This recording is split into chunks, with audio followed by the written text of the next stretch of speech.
Hello. Hi, how's it going? Good. How are you? Yeah, I'm okay, thanks. Good week? Big week? Not really. Quiet week. Quiet week. Obviously, the week before last, I was in Scotland doing my little exploration, and we met up and had a good time in Glasgow. We did. Did you enjoy it? Did I enjoy what? You visiting Glasgow? Yeah. Yeah, it was alright. It was fun. It was good. It was a nice little trip. I also went to Edinburgh, and I went to... This is a thing that I mentioned to you, but I said I wanted to talk about it on the podcast because I think it's kind of interesting. I went to this place called it's not called, but it's known as the Harry Potter Cafe in Edinburgh. And you hadn't heard of this as a thing, right?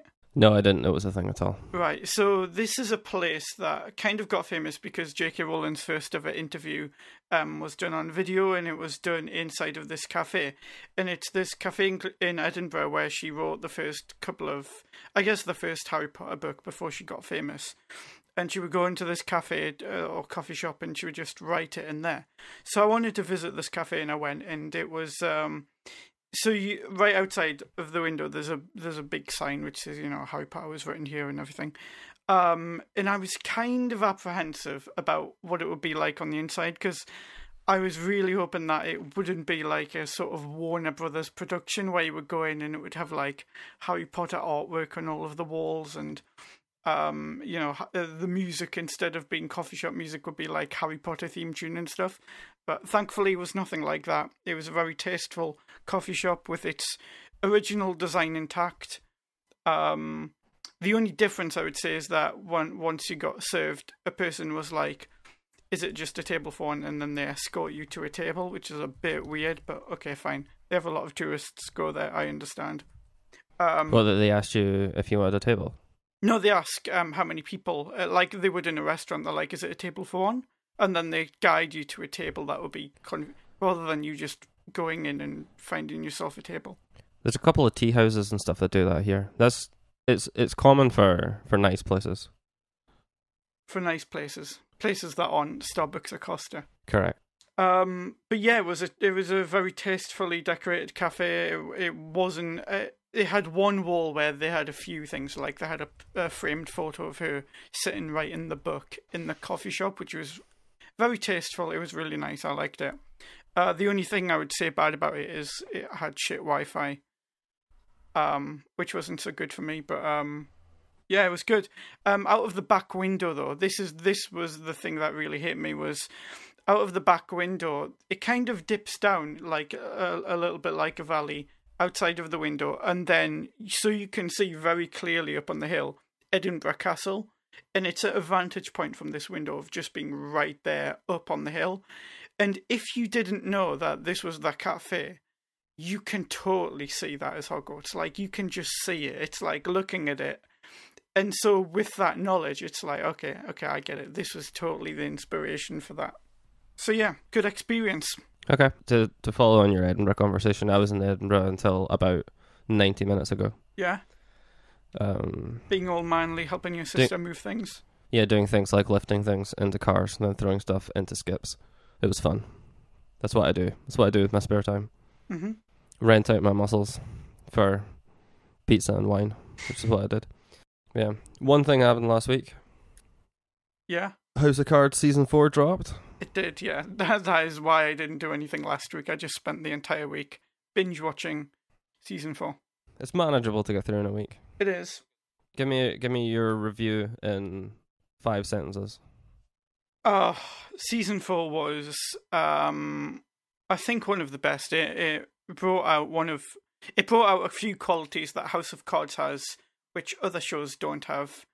For example, their way of... Other shows, if they kill off a character in Season 1 or Season 2 because they decide they don't need them anymore, well, that's basically the reason. And then they never get referred to ever again, really. But House of Cards does not do that. If a character dies, that character is as important to the story as any other character who's still alive, really. They're killed for a reason. Yeah, so to the point where if somebody killed in episode 1, in Season 1 or 2, can be referred to in Season 4, and be a big part of the storyline in Season 4. And I really like that. It's other shows seem to take the lazy approach with that, where they just, they take a real quality approach with that on House of Cards. Other things. Another thing that they do that I like is that other shows save all of the big explosive things for the last episode or the very first episode, whereas House of Cards will just hit you with something massive in the like totally unexpected out of the blue in the middle of one episode, and you won't see it coming. And this is part of why it's so fun just binge watching, because you know that the episodes aren't going to be a bunch of semi-dull ones until a big finale. It's going to be a good episodes continuously. Cool. Is that your review? Yeah. What do you think? I thought it was good. I thought the plot was paced pretty well. I thought the tone was very consistent throughout it. The performances were really good. There was no one in particular that I thought really brought this series down. Like, you know, in a lot of TV shows, there's normally a character that is completely either worse, a lot worse, or a lot better than everyone else. There was no proper standout people who brought the show down. Including like the new characters, they got some space to breathe because you do have 13 episodes. You have got some time to introduce new people and really give them some depth. Like Claire's mother, the Republican opposition, what they called the Conways. There was no real resolve at the end. Like a lot of the plot points that got brought up and a lot of the story that they carried through the season there wasn't a whole lot of resolve at the end. Not a lot of it really like wound up. I did think that there was some bad acting in it, and this is something I've thought all the way through all seasons of House of Cards. I think the bad acting comes from when there's crowds of people, and maybe they have a poor second assistant director or whatever, but it's always like the audio that you hear of the crowd is like jeering or something, or really angry. If you think about in season 1, where they had where they all came out from their party and they give food to all the guests, to all of the crowd that had showed up, and the crowd was meant to be like an angry mob and everything like that, and they were protesters. But when they got up to them and you had the close-ups, it's kind of like it loses all momentum as soon as you see them. They all seem to be way more calmer and more confused and not really knowing what they're doing. And I found that in season 4, like when Frank was like meeting crowds of people, you would hear like certain sounds coming from the crowd, like very enthusiastic sounds one way or the other. And but when they do the close-ups, like when they're meeting and shaking hands, people don't seem to be reflecting that mood. Okay, so we'll fire the spoiler horn now, so we can just discuss stuff. So if you haven't watched season 4 of House of Cards, go and watch it, then come back. But the things that I wanted to talk on were what did work, what didn't work, and where does it go from here. Okay, cool. You must have had a proper binge since you watched. How many have there been now? Like 50 episodes? There must have been about 50 episodes now, and you've watched them all since January or something, is that right? Mm-hmm. So you're going to be on a proper Lull. withdrawal symptoms from this, since you've had nothing but new House of Cards to watch, and now you've got to wait an entire year. I know, right? How it left season 3 was Claire walks out. Mm-hmm. And this picks up and suddenly has to deal with that because the campaign's still going on, and you can't really have a president without a first lady. How did you feel about how they dealt with that situation? I kind of wanted to see it be taken through. I didn't like the fact that she walks out and she says, "I'm leaving you, Francis." So that's the big headline, is that Claire is leaving Francis. What happens next? And then what happens next is actually that they resolve it within a few episodes, like 5 or 6 episodes, I think. And then she's back, and they don't quite. Because there's a conversation where she's like, "I can't come back as First Lady," or whatever it is. But they do I was a bit confused about where they stand with each other, but they do kind of stand as a couple. Because there was that conversation where Frank's like, "If you want to go and sleep with Tom, then I won't be hurt by it if that happens when I'm away." So they still see each other as a couple. I thought it's one of the weaker things that other shows have, which unfortunately I think House of Cards also had. What do you think? I think that one of the biggest strengths of House of Cards is them as a team. I think that one of the strongest things from season 1 was watching them have the cigarette by the window and plot out what they were going to do, how their plan was coming together, and where they needed to go, like to take things forward. And I think that with her leaving, you kind of lose that, so you don't have any sort of people conspiring together, because I don't think Doug is a strong enough character to do that. I don't think them alone, like either of those characters alone, really would be able to do that. I think that they work best together. I think I liked how they made the excuse for her not being around. So they used her mother's illness, her terminal illness, as an excuse, which is kind of like the sort of dick move they would do in the first season, where they would just take advantage of a bad situation and use it to their advantage. And I quite liked that. So there's a bit in episode 2 where Seth goes, "Oh, I think I know who the leak is." Seth is the leak, and Seth goes, "I think I know who the leak is," and Doug's like, "Who?" And he goes, "Meacham." And as an audience, maybe everyone, but me in particular, I was like, you do not blame Meacham for anything. If you want to turn the entire audience against you, you blame Meacham. You turn on Meacham, because everybody fucking loves Meacham. And they had a few scenes kind of leading towards people building this love for Meacham. Like, for example, the hand drawing on the wall and stuff like that, and Meacham keeping Frank company that night when he was in his bed and Meacham was sitting in the chair. I was kind of like, please don't take this any further. I don't want one of those scenes again. Did it make you feel uncomfortable? Yeah. They've always had that kind of private moment thing, because like back in season 1 when they were in that house, he was just like always like this background presence that came in at the forefront here and there, just to be like a sounding board for things. And then like when they would sit in the back and throw baseballs together, they would just have like conversations, and then they would have a drink at the end of the night. And he was never a primary character, but he was there when he needed to be. And he's become like more prevalent in the last, like in season 3, and then here he's like a more recognizable face now. He's just a member of the family, isn't he? He's a member of the family who doesn't have any political say or doesn't have any control over the storylines or anything like that, but he's always there. He's always in the background, and he's like a comfort. Was a comfort, yeah. Poor Meacham. What did you think of that whole event? When they were in the hall beforehand, they showed Meacham on the stage next to Frank, and like Meacham looking around, looking a bit suspicious or something, which presumably he does at every event. But because they showed it, it was kind of like something's going on here, something's awry. And then when when Meacham was like, "All right, I've checked outside, so everything's fine," it kind of made me think, okay, something is going to happen here. And then they went out and Meacham died. Frank was shot. Yeah, it was a very shocking moment. It was like, oh my god. I wonder what Meacham would have thought had he been around in the last episode of the show and seen what they did.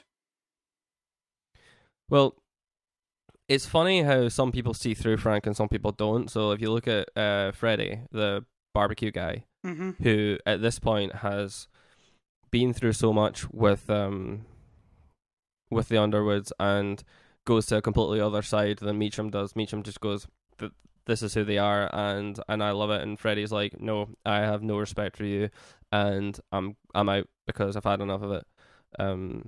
So it's interesting to see how the background characters are going around. Like the guy who used to play as chief of staff, not Remy. Yeah. Him and the girl that he's with, their relationship towards them is like that, sort of on that end of the spectrum as well. Jackie Sharp and Remy, so like their view of it is a bit more separated, like the same way that Freddy is, whereas Meacham was very, very much in the deep end with them. Yeah, I thought the Freddy reintroduction was really weird actually, because he bumped into Frank and he seemed quite happy with Frank. And then I think they'd had a conversation before in a previous season where he'd said that ribs aren't really his thing. It was just a job. It was just something that he did. And then they had the scene in the White House where Frank was like, "You know what you can do?" I'm not going to do my accent. Please don't do your accent.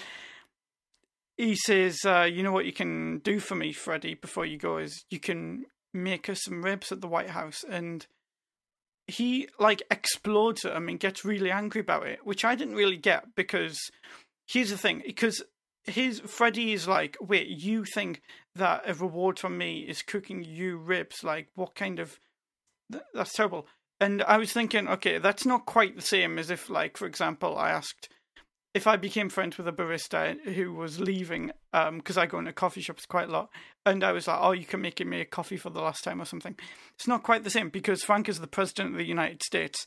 He's saying, this thing that you did for years, which might not be like your forte, or well, it was his forte, but it's not quite the thing that you want to always be doing. But how would you like to do it for the president of the United States in the White House privately? And it's like, that's what Frank can give away is as a present to people, is being able to serve him because he's the president. I don't think it was, because he'd already cooked ribs for the president. Like, he did it like when the last guy was president. I think that, like, what he should have done was, why don't you join us for ribs, or why don't you join us for dinner? Like, that was what you would do. Like, or you would say, let me cook you something. But I completely understand why it blew up. And I think that it was Frank misjudging the relationship, and he was just seeing him as the help, and that was, I think it was completely acceptable for him to blow up the way that he did. I think he went, but I do think he went too far. Like, I could see him getting angry at the idea, if that's how he felt. But blowing up the way that he did, I thought was. I think it was just maybe like so much stuff built up over years and so much resentment for Frank built up over so long that it was kind of like just the final straw. Like, I'm coming to you because I'm leaving, and I don't have to come to you because I'm leaving. I'm doing it out of respect because of the history that we have together. And you can't even say well done or good for you. You just say, why don't you do something else for me? And it comes full circle with everything that Freddie hates about Frank, and that's why he blows up. Because he's just like, there's no redemption for you at this point, because I gave you the last chance, and you just sort of solidified in my head everything that I don't like about you, and we're done here, and I'm leaving, and I want to burn this bridge forever. And he did, and he walked away. Though he did have an interesting altercation with a journalist. Yeah. And I thought that was a really cool sort of sub-thread throughout the entire series, was the old boss for the Herald just doing background research and trying to find and build a story around Frank. Yeah, I really like this because Tom Hammerschmidt started off as a bad guy. Like, Zoe was doing well at the Herald. She was getting better because she had this in with Frank. And Tom was jealous, and Tom was disrespectful towards her. And he was seen as the bad guy. And Zoe has died in season 2. This is what I mean about deaths being significant, where she died early on in season 2. And here in season 4, you have this guy going, look, all of this isn't right. I'm going to investigate it. And it's kind of like he's what's it called, like supporting her memory or something, or. But that's what the other guys were doing before. After she died in season 2, her little team of friends tried to do the same thing, and then they all just sort of got scared and ran away. And the guy who was put in jail for cyber terrorism, he was trying to follow up too, and he just got too deep, and then now he's dead because he tried to kill Frank and then did kill Meacham, and he should have been killed. I'm happy he's dead. But it is sort of like that little thing that just keeps ticking away in the background. Like, some people are aware of what you're doing, and even though you are really powerful, the people are trying to find out how to get to you and how to make the entire thing that you've built up crumble to the ground. And I think it's good that they're just keeping those background characters sort of semi-present, and like as if something is going to build up. And the thing that I didn't like about the end of the season is that it did build up, and they did get like the quotes that they needed and the story that they needed, and they published it, and then nothing happened. What do you mean nothing happened? It was a massive thing. The reason that Frank decided to swerve and do this big terror sort of campaign was because the story was so big. Yeah, but there was no fallout from it. Well, not yet, because it's only just broken, but there will be in season 5. Yeah, but that's the problem. Like, this show has to come to an end at some point, and I don't feel like the resolve at the end of the season was enough. Like, they didn't have to write it that way. They could have had that story come out an episode beforehand, and the fallout happen at the end. But they chose to lead it as another open-ended story thread that is going to get picked up on in season 5. So you would have rather had that one opened up a bit more rather than just have the introduction to it. It's like, this is the thing that's about to happen. It built up over 13 episodes, and you're just sort of teased with it for episode after episode after episode, and then it builds up and it builds up, and then it gets out, it gets released, everybody's talking about it, and then they make the pivot that they need to find out how to make sure that they survive, and there's no fallout from it because it just ends. And I think it ends an episode too early because I want to see what happens there. Yeah, that's fair.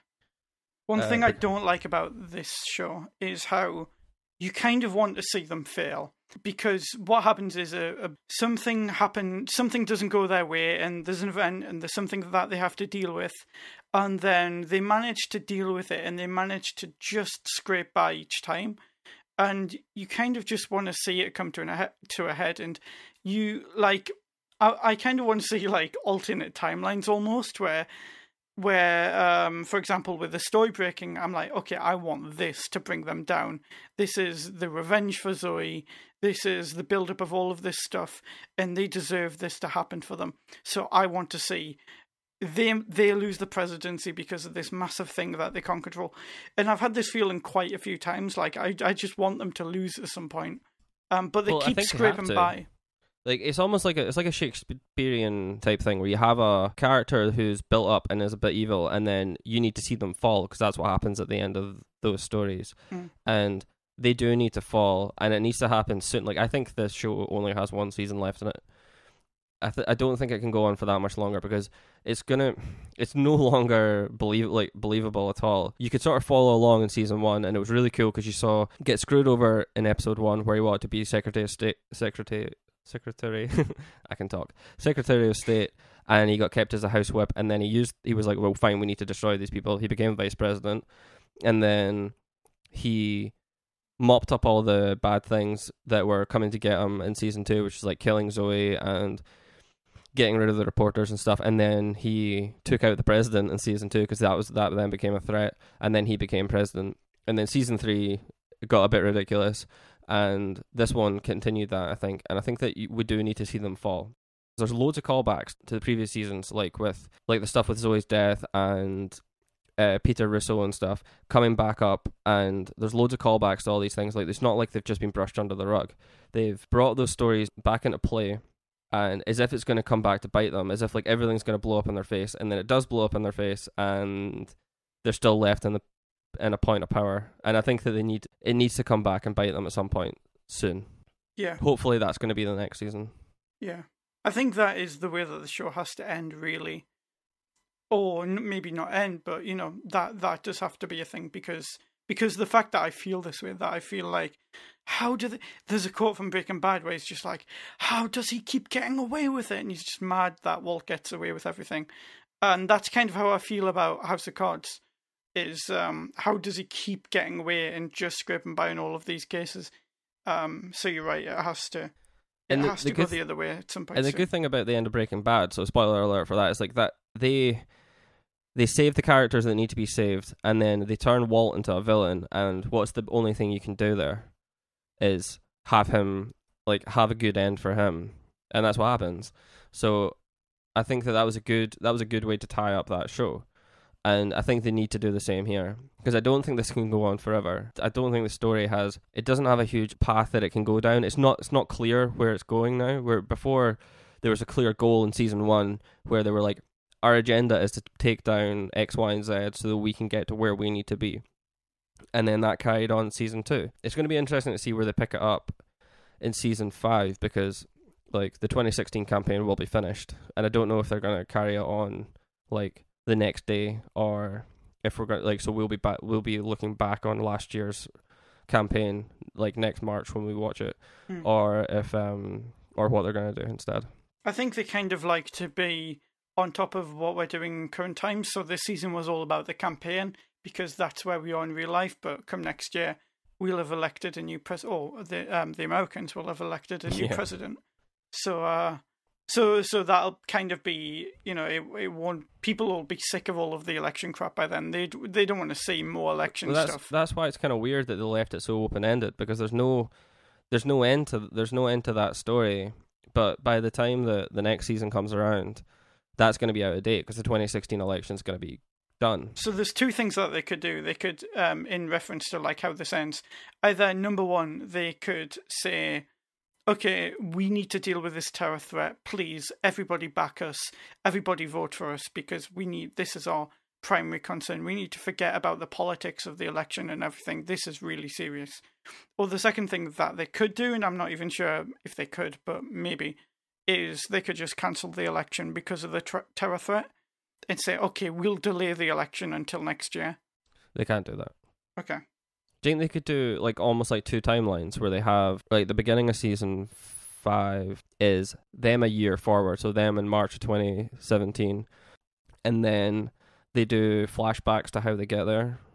So to keep the timelines in line with where we are in real life, you have where season 5 is going to end, and then it, like as the opening of season 5, and then you have callbacks to like flashbacks to the political race of 2016 and like dealing with the terror threat and the race, and then everything that happens in order to get them there. And it could be told in the perspective of Claire, because Claire can now address the audience because she broke the fourth wall at the end of in the last episode. So it could be told from her perspective, and then this be like, this is how we got here. I can't really see that happening, to be honest, just because it's had its same format for 4 seasons. I can't see them changing that up so much to have a lot of flashbacks and stuff. Do you think they just pick it up in a year later, or do you think they're just out of date? Not sure. Because they need to do something. I agree. I think they need to pick it up in 2017, and they need to somehow refer back to what happened and talk about what happened in a way that the audience doesn't feel like they've just glazed over it and went, hand wave it away. So Claire's speech to end all speeches, quote unquote, was not the speech to end all speeches. I thought it was totally overhyped. I think because they'd called it that, I think they probably spent a long time with that, like as a script on a wall somewhere, where they were just like doing annotations and editing it and trying to get it perfect and making it as good as they could. Because talk about a speech to end all speeches, you do have a team of writers who are then expected to come up with it. So I think they probably put a lot of effort into it, but I didn't think it was that great. I also thought that part of the show was kind of weak, because they'd had these few episodes of opening it up to everyone to vote for who the vice president was going to be. And then it was kind of like, oh, didn't Claire make a fantastic, wonderful, lovely little speech? I tell you what, we're just going to abandon this process and let's all just make Claire the vice president. Yay. Everyone's happy. And then the crowd cheers and then they walk out, and it's just like... It was just such a, they just got this whole thing that they've been working on for a few episodes. They were just like, oh, it's all flowers and roses. Let's just forget about all of that. Let's just throw all of the official papers in the air, and let's just get Frank and Claire in, and it'll all be fine. And it just seemed like it kind of was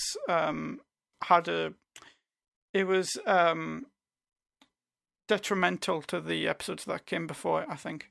I think it's always interesting when you have like that kind of meta thing going on, where you have a team of writers talking about writing in a show. Like it's similar to shows like 30 Rock, where people in the TV show have to write a comedy show or like a sketch show or something, and then when you ever see clips of what it is that they produce, it's never quite as funny as the show that you're watching. Like, so the show within the show, they always seem to struggle with that. So it's the same with speech writing. You have like a team of writers trying to like be like, these people are going to do the best thing they've ever done in their entire life, and then they go, right, well, we now need to write that. Yeah, I know what you mean. So I do agree with that. But I thought her speech was all right. I was more engaged with her relationship with whatever the author was called, Tom. It's confusing because there's two Toms. There's Tom the journalist and Tom the author. Yeah, that's weird. It's kind of hard to keep up with all the characters going on, especially if they have the same names. That's why I forgot Remy's name earlier on and Jackie Sharp, because I often got Jackie and Catherine Durant mixed up, like their names. Like I know their faces, but their actual character names I often get mixed up. But I was more engaged with them as a couple than I was with her speech. I was more interested in how they were going to use her relationship with her mother and her mother being sick, and how they were going to use that, than I was with the actual words she was saying. But yeah, I thought the best speech in the whole season was Frank's speech right at the very end. I thought Frank's speech was actually 10 times better than Claire's speech. The speech about terror was just really powerful, and this is where I think they really did a great job on that. But do you think that's because they didn't hype it up? This is a speech to end all speeches. think if they'd hyped it to be the speech to end all speeches, you'd have thought less of it. No, I think that's probably true. Yeah. Yeah. Going into it, the way that the camera just moves in and it gets closer, and he's addressing the camera like he would in all of his monologues, except he's actually addressing the American people, and it's just really powerful. He's talking about terror. He's very serious. He's very direct. I thought that was probably the highlight of the series, or at least one of them. What did you think about his relationship with the Republican candidate? Will Conway. Yeah, I've got these written down. But I had to scroll to find it. What do you mean his relationship with him? Well, they have share scenes together. They talk a lot. They go back and forth. They have history. What did you think about them? That was what I didn't think it was that. I didn't think it was that interesting. I thought he served as a good adversary. I thought they were a good team, and I thought it was interesting having them share so many scenes together, and even like with Claire and Conway's wife, Heather. I liked the chemistry between them, and I thought they seemed as a lot more likable and a lot more approachable. Like they had the social media campaign where he published everything that was on his phone, which I thought was kind of cool. Like he seemed like a lot more warmer, approachable kind of guy, as opposed to like Frank's cold, hard kind of I am the commander-in-chief sort of stance that he has, like that sort of presence that he gives out to people. Yeah, they're very different. I thought it was a good opposition to them. I think if Will was running in real life, I would just think this whole social media thing's obviously fake. It's obviously just for the attention, for the publicity, and because it looks good. Like nobody actually logs their life publicly in that way. Yeah, but of course it is. Like you even see that. Like there's the bit after the terrorist incident when he's trying to film something and there's a guy sitting next to him going, "This isn't right," and he went, "That doesn't matter. That's not why we're doing it. We're doing it because this is a good thing to do." Yeah, I thought it was a very awkward situation where the terrorist said, I want to speak to Will Conway because he's going to be the next president. It was a very awkward situation for Frank. And also for Frank to, invite Will to the White House. I was thinking about that in real life. And imagine if Obama had invited Mitt Romney in to help deal with the situation. It's like, no, hang on. That guy isn't in elected office. He's not a member of the government at all. And ideally, you would just say that and you would say, this guy isn't a member of the government and therefore he's not going to be involved in this situation. But it was very difficult for him when the terrorist himself has said, I want to speak to this guy and this is who I'm going to negotiate with. So kind of forced into a very uncomfortable position. When the person when Will Conway, his whole thing is that he hasn't been in that position of power yet. So it gives the White House a step up, the fact that they are in power, and now he has to provide some of that sort of platform to the opposition. So what's next? So if you were to rank the seasons, where would you place this one? And why? I don't know. I find them all to be very close together, where I wouldn't say that with other shows. I would say probably first or second, near the top somewhere. How about you? I know you probably want me to rank each of them, and you want me to give numbers to each of them. That was the question. Yeah, rank the seasons. I'm gonna opt out of this because I don't know. They're very like close you do every time I ask you to rank things. Rank the Star Wars movies? No. Rank House of Cards? No. Come up with the 3 top trilogies? No. I've got 1. Yep, it's great. Go on, you're dying to rank them. I'm not dying to rank them. I'm just looking forward to a time where we have these show notes and you follow them. But okay, so we've got season 3 is definitely the worst. Season 3 is 9th on the list of 4. I think that season 1 and 2. Actually, no, this would be I'm going to start again. I'm glad you thought this through. Just because I don't think things through. I don't think things through. I just have ranked the seasons on my list of things to do. I haven't done it. I thought it would be straightforward. It turns out it's not straightforward. Season 1 is number 1. Maybe you should have been doing that rather than having a go at me for not doing it. No, it's far more fun to have a go at you. Go on with your rankings. Season 1 first. Tied second and third is season 2 and 4. And then 9th place is season 3. Okay. Okay? Cool. Cool. 4.5 stars. I have a few notes here, a few additional things, so I'll just say them and then you can cut them out if you don't think. Sounds good. Thanks for listening. What? No, carry on. These are just like a few lines and they don't really fit in anywhere else. Doug is out of control when it comes to his personal affairs. He's a dickhead. He's one of these people where he has his whole professional life totally in check, and he's great at that. But when it comes to his personal stuff, he is out of control. I agree. It just seems like he doesn't know how to keep it together. And he's on like this sort of power rush as well. Like, see when he was trying to see Frank in the hospital, and he's like, I'm his chief of staff, I need to be in here. And it's like, no, like, it's family only. Family or Secret Service or whatever it was only. Go away. And he's like, no, I'm in power, I'm in control, I should be able to do it. It's like, no, go away, get lost. And he doesn't like to have his authority checked. He doesn't like to be questioned. Like with the press secretary, I can't remember what the guy's name is. When he questioned him as well. Yeah, so when Seth questioned them, I clearly pay a lot of attention when I watch this show. When Seth questioned them, he hated that. Like, it's almost like he just gets in this uncontrollable rage whenever something doesn't quite go his way. Right, what's next? Will's wife's annoying British accent. Oh my god, this is so annoying. Every time she would open her bloody mouth, she's got one of those accents that you only ever hear on American TV. One of those British accents that you only ever hear on American TV. And they're so over the top, they're so drawn out and so Queen's Englishy. And you never, like, I've lived all over the UK, other than Scotland. You've lived in Wales? Oh, shit. Have you lived in Northern Ireland? No. You've lived in England, in various places in England. Yeah, but North and South England, so there's quite a... I've lived on the Newcastle, down to Bournemouth, that's fair. That's plenty. Her accent's really annoying, that's all I have to say on it. No, I thought it was fine. It's not as bad as when people try and do fake Scottish accents on TV. You ever seen Mel Gibson try and do a Scottish accent? No. You not seen Braveheart? No. You should see Braveheart. Okay. It won Best Picture, I think. I might watch it. That sounds reasonable. That sounds like a thing I would enjoy. I also haven't seen Gladiator. That's one I want to watch at some point.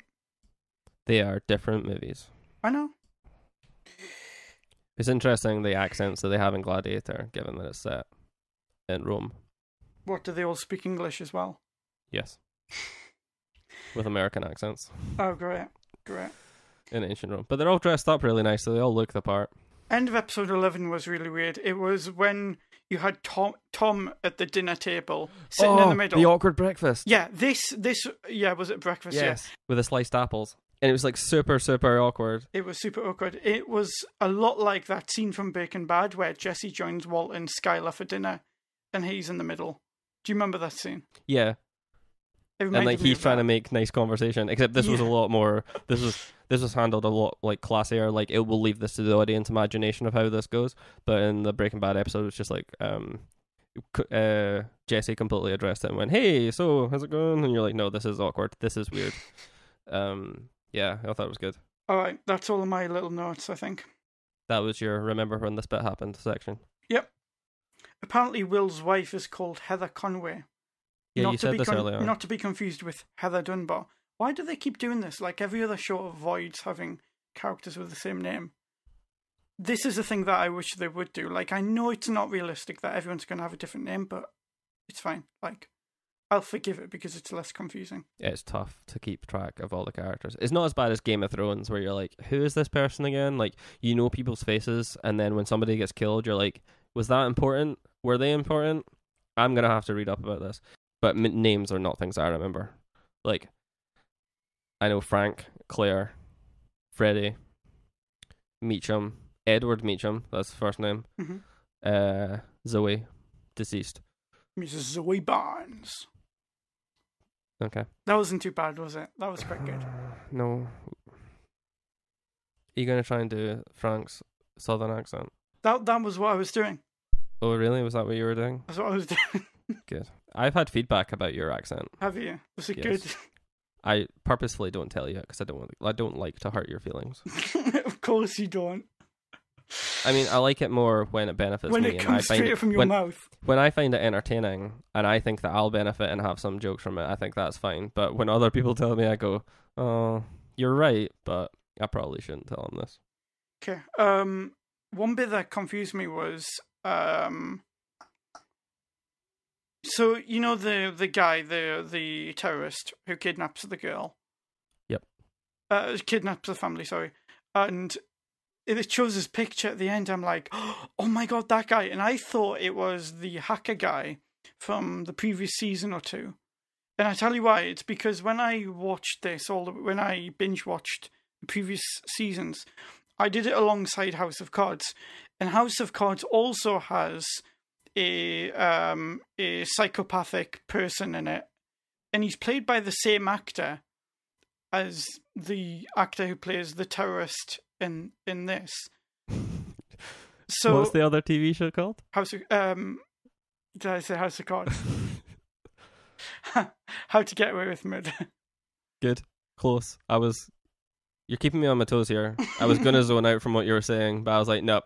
I was like, did I miss when he changed and started talking about another TV show? Are we doing another episode? Have I skipped forward 2 weeks? Right, okay. It's fine. How to Get Away with Murder. Had the same actor playing the psychopathic killer guy as House of Cards did. So this guy's in 2 TV shows right now playing the same psychopathic killer role. Like, he must have real issues, like, with his personal image. But maybe he just he was like, I'm good at doing this one thing, so I'm going to do this one thing in as many places as possible. This is what I always think when you see the when they must put out a thing to say we need an actor who can play this part and who looks like this. Like, for example, when it's like Stanley Tucci, he plays like that kind of character a lot. Not the psychopathic, but he plays the same kind of character a lot. Like in Matilda, when they've got the kid eating the cake, do they put out like a casting call which says really fat kid? Yeah, like normally, do you know like when they did the casting call for Star Wars when they're trying to find Rey? Yeah, they had a description for the type of person they wanted to come and try out for the show. Keira Knightley. Yes, must resemble Keira Knightley, but not actually be Keira Knightley because she's too old. But it's not so bad when it's like somebody who you can't really fault in any way. But when it's somebody who clearly, like, when it must say something along the lines of not too attractive. And like, I just think, do these people like go through and they go, oh yeah, I could apply for that? It just makes me feel a bit sad. Okay. Anyway. You feeling sympathy for people who must have auditioned for a fat kid? Or people who just see the casting call and they're like, oh, I could do that. Bless. What do you think your ideal role would be? Brad Pitt lookalike? Oh, no, probably leading man. Probably Russell Tovey, 10 years younger. No? I think so. So next week we're gonna be discussing the Apple event, because the Apple event has been announced. Yes. I wasn't entirely sure that it was going to be announced because they always leave it kind of late, but we're going to be covering that a couple of hours after it happens. Yeah, we're going to do something we've never done before. We're going to record. We're going to take your notes on the event. We're going to record right afterwards, and then we're going to edit it and get it up the next morning, really fresh. It's like a live reaction almost. There's a lot of we used there. Can't wait. I'm going to be providing moral support during the edit. I cannot wait. I did warn my boss at work that I'm going to be doing this. Tuesday I might be 90% caffeine and grumpy. Yeah, so that's happening next week. Do you want to do an outro? I do want to do an outro. If you have any thoughts about House of Cards, if you have more to say, if you didn't like our opinion, please let us know. You can find links and details to how to get in touch with us and what we talked about at mumblyhour.com/9. Feedback can be left. We've got an email address. It's mumblyhour@gmail.com. We're on Twitter at mumblyhour and Facebook. Just search for us. Are we if you want to help. What? I didn't know we were on Facebook. I might have liked the page, but I don't know. It was weeks ago. Sorry. It's nice to see you're on top of these things. If you want to help out the show, you can subscribe, rate and review us on iTunes. That's the best way to help us find new people. We've had a review. We've had a 5-star review. Those are good. 1-star reviews are less appreciated. But all feedback is welcome.